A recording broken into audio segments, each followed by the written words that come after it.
اکثر خواتین جب اپنا تعارف کرواتی ہیں تو کہتی ہیں کہ میں ہاؤس وائف ہوں۔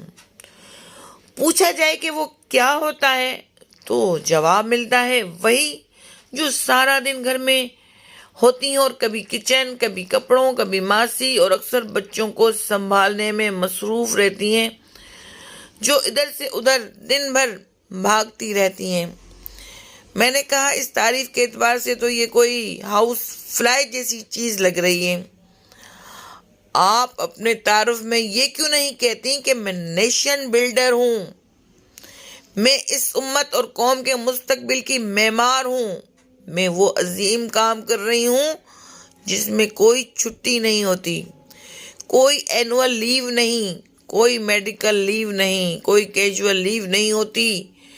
میں وہ ہوں جو عمر بن عبدالعزیز، محمد بن قاسم، صلاح الدین ایوبی، طارق بن زیاد، سلطان فاتح، نور الدین زنگی، امام بخاری، امام مالک، امام ابو حنیفہ، امام شافعی، امام احمد بن حنبل، امام تیمیہ، ٹیپو سلطان، شیر شاہ سوری، علامہ محمد اقبال، علامہ شبلی نعمانی، محمد علی جوہر، مولانا عبدالکلام آزاد، ڈاکٹر ذاکر نائک، اور ایسے ہزاروں لوگوں کے پیچھے ہوتی ہے جس کی قربانیوں اور مشقتوں کے بغیر ایسے گوہروں سے ہم نہ فائدہ اٹھا پاتے، نہ روشناس ہوتے۔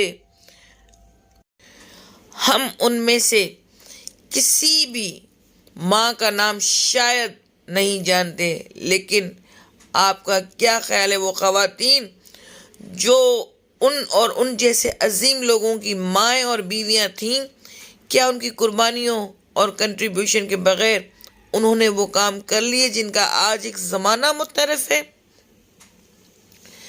سال کے 365 دن خواتین کے دن ہیں۔ ان کا ماں ہونا، بیوی ہونا، بیٹی اور بہن ہونا چھوٹی نہیں، بہت بڑی بات ہے۔ اتنی بڑی بات کہ میرے نبی صلی اللہ علیہ وسلم ان کے لیے اپنی چادر بچھا دیا کرتے تھے۔